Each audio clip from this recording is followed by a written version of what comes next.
Jay Ellis. I'm also known as Miss Flexibility Social, and I am from Long Island, New York, and I'm a city girl. So I'm actually a stylist at What Goes Around Comes Around. It's a luxury vintage boutique.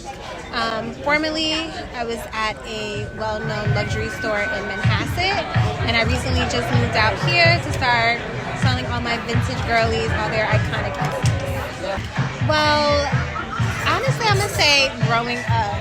Like, I just think my mother and my grandma, honestly my dad too, like my whole family inspired me with fashion.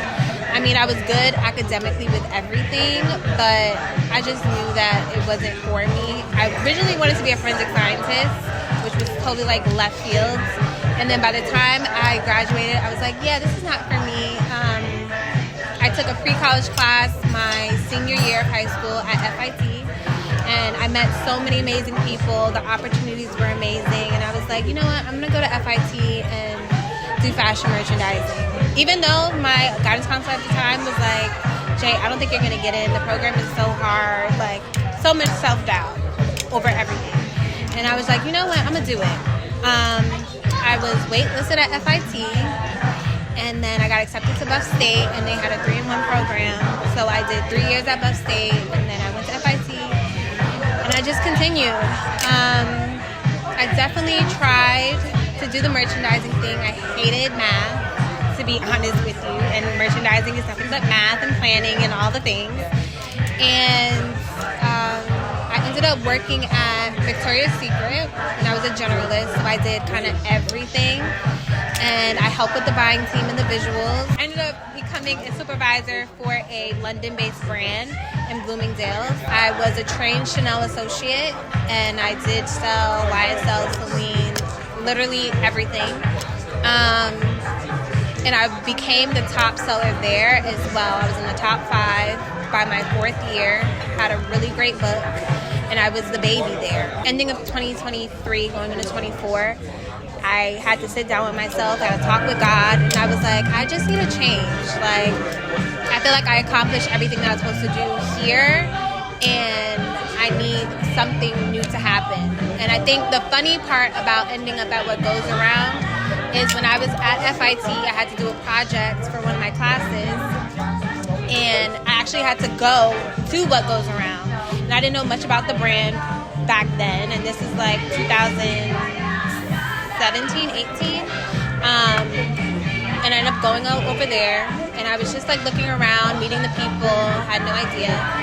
And then full circle moment is that I end up working at What Goes Around, coming around, and here I am. It's great.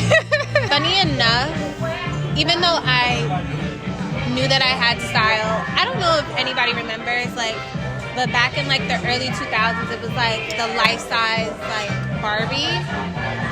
I don't know if you guys had one, I don't know, but it was like this Barbie doll that was like maybe like 4 feet or something, and my grandma bought it for me, and I used to actually drape like scraps of clothing and stuff on the doll, and I was like, oh, I could be a designer, I could do this.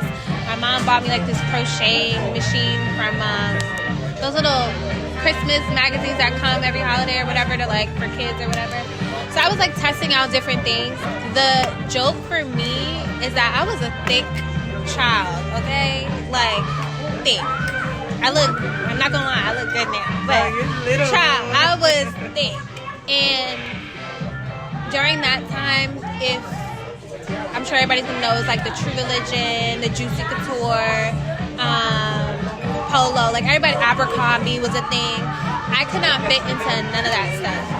So when I would go to school and everybody's like all dripped out and all this stuff, Coach and all that, dripped, I couldn't do that. My mom was like shopping for me at like these basic ass places, and I was just like, you know what, I really need to get it together somehow. Like, I don't know how it's gonna happen, but whatever. And my senior year in high school, I started losing mad weight, and I saved up all my money, and I went to the mall and I cashed out at like Juicy Couture and Abercrombie or whatever, just to feel like I'm part of something. And then once I just started working hard, honestly, and I just started saving my own money, and I knew my parents wasn't gonna buy me the things that I wanted, so I was just like, I'm just gonna save my own stuff and support my thing. But I always used to be a Tumblr girly. I knew I used to be all over there, all over Twitter, following all the influencers back then.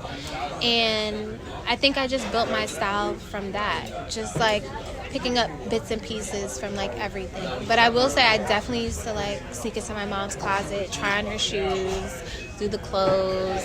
My mom is a big eyewear girl, which is why I'll spend on some shades. And I think that was pretty much it. But I mean, growing up, it was a very chill lifestyle. I think my parents I never really had to want for much. But they definitely told me, like, you have to work hard if you want the things that you want to wear. And you, like, girl, we're not about to go outside and buy you Coach shoes just because they're in right now and your friends got them. No. And I think that's another reason why I think I like fashion, and I started changing how I buy for myself. I'm all for like statement pieces. I'm all for investing in good quality pieces. Me, it was a lot of freaking prayer. I feel aligned with my purpose when I have that great conversation and I'm picking out things and I'm styling them and they're like, wow, I never would have picked that, but I did it because you showed it to me and it looks amazing. And like, that's really what brings me joy. I was at work recently and this mother and daughter came into the store. They heard about us before, but as soon as they walked in, like, I pick up on energy. So like, if your energy is there and I feel like I can be natural with you, that's when I come alive. Like, I feed off of the energy that I'm receiving. So when they came into the store, they was hype. And I was like, hey girls, what's up? And I talked to my clients. I may not know you ever. Like, you could be a brand new person. I'm gonna talk to you like we're besties. And I think that also just brings down like the wall that a lot of people may have when they first walk in. Start talking to them. We just talking about random stuff. They're pulling stuff. I'm pulling stuff. And then the daughter ends up telling me why they were in the store. She was like, you know, I'm an influencer from Philly. I've been getting these brand deals. I've been saving my money. It's my mom's birthday, and I really wanted to buy her first Birkin. And I was like, oh my God. So she just starts going through this whole like story time about her mom and how hard her mom works. Literally, I just met these people. We're in the back of the store crying. And we're crying because it was like, damn, like, this is your mom. Like, this is like a big thing. And you saved up your money, something that you've been working hard on, to treat your mom to something. And I'm helping you make this experience a full thing. And I tell you that her mom was like, we're adopting you.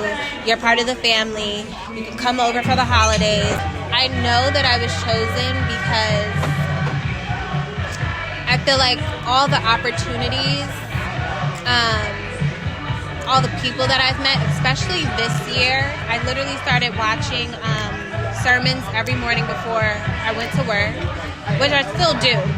But January, I was like hard on it. Like, every morning I'm putting on my makeup or whatever, and I'm watching these sermons, I'm reading the word, I'm coming to work, I'm making sure that I'm making content of everything. I think that my old job prepared me for this moment, because had I not gone through all of that, had I not, you know, went through the fake hazing, not like hazing like bad, but you know, like, just, you know how it be in retail.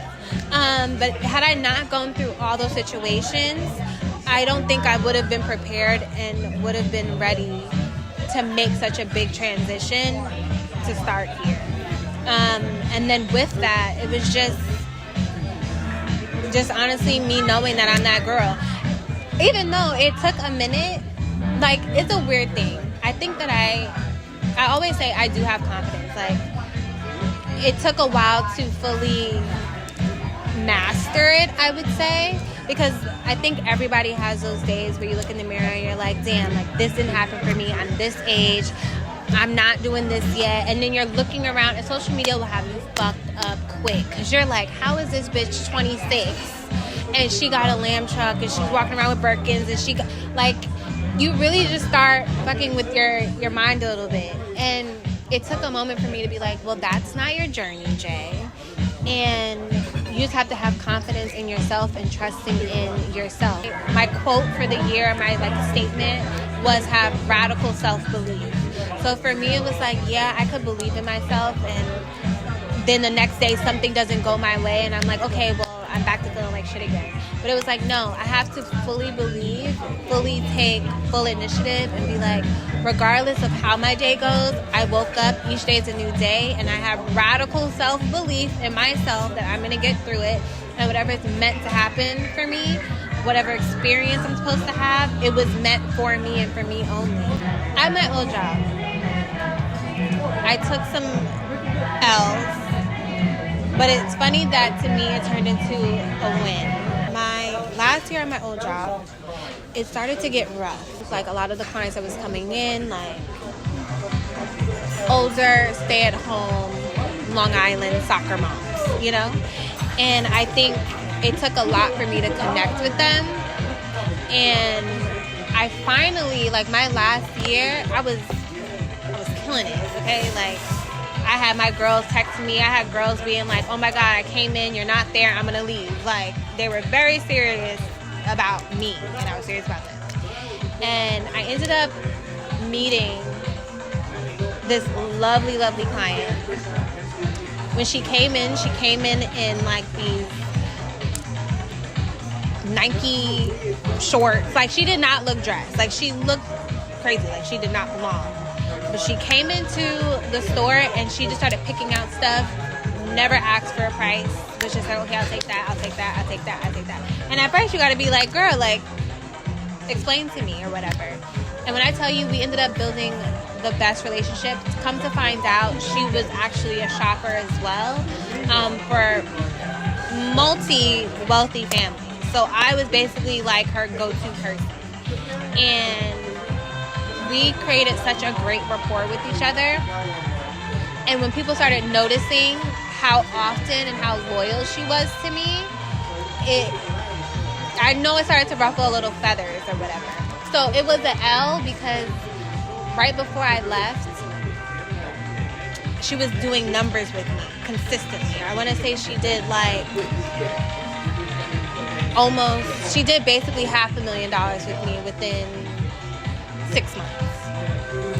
And nobody could understand how I was handling it all. I wasn't really asking for help. I was making sure everything was getting done. But it was just like everybody was getting questioned too much. And it was starting to irritate me. And that's when I knew it was like, girl, you got to pivot somewhere. And I think it started to get to me because it was like everybody else is questioning me. So then I started to question myself. Like, just in general. I mean, it wasn't just her, but it was just like the idea of like, damn, I'm doing all of these things, and are people noticing? It wasn't like I was getting claps and praises for doing this, because it is your job, but it was like, dang, I would want a little bit more. Not saying that I feed strictly off of like the praises and everything, but it's like, girl, tell me that, oh my God, you're doing a great job. How can we assist you? Can we help you do this? So it was none of that. And I gagged them because on Christmas Eve, I was at work, I was doing all the things. I had just had a major sale with her and a few of my other great clients. And Christmas Eve, I sent my resignation letter. So it's holiday season, so you know how crazy it gets. So we're at the store, we're all like laughing, giggling, kiki, and I'm laughing, giggling with everybody, whatever. They're on their way home to their families to bake the cookies right before, Christmas or whatever. And I send this resignation email. And they think that I'm the happiest person. So I got all these calls like, Jay, oh my God, what happened? Like, are you okay? Like, and I'm just like, oh, no, I'm fine. Like, everything is great. I just, this is what's happening. I was like, okay, so New Year's Eve is my last day. So when I say that, like I said, I planned out that 2024 was going to be my year. I was like, I'm going to be out of the job by New Year's. I'm starting fresh the beginning of January, and I'm just going to give myself the full year to like do everything. And I think that my L, or what I thought was an L for all of 2023, all the things I had to go through, relationship stuff, work stuff, personal stuff, all the other stuff, it just all tied in together at that one moment. And I told my client, again, this is my biggest client, I told her, I was like, girl, I just sent my resignation letter, and I'm so sorry that this is so abrupt for you, but I have to go. And she literally was like, I'm upset. I'm actually really mad at you right now. And she was like, you're going to go out with a bang. I said, okay, cool. Not understanding what that meant. And literally the last day at my job, she did about $80,000 with me in the day. And she was like, you know, I would do more, but you just don't have what I want. But I'm going to just give you this. Like, this is my thank you for everything. I'm just going to make sure everything goes under you. Take care of it. And when I tell you, everybody in the store was like, what the fuck just happened? And I was like, well, you guys were so mad. You guys were so salty. Here's my little $80K. Plus I did other things. So I think I did like $100-something thousand in the day. And I was like, okay, that's it. I'm gonna bow out now. Personal advice.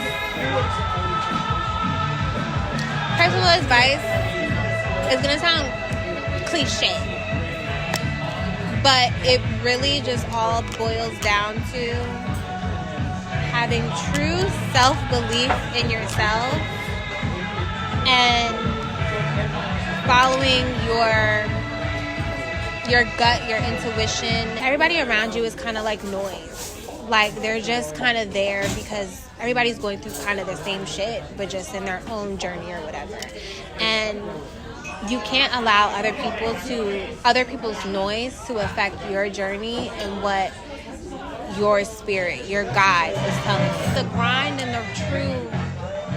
the true benefit of getting there is the process. You have to trust the process. So whatever that is for you, even on those days where you feel like shit, on those days when you're confused, on those days when you're like super depressed and you feel like it's the end of everything, it's in those moments where you have to fully lock in and be like, you know what? This is going to guide me. Because when you look back a week, 3 months from now, 6 months from now, it all starts to make sense. You're like, damn, I would have never came out on this side had I not gone through that moment. So it fully is just about being fully aware, trusting yourself, know that you're that person, guy or girl, and radical self-belief.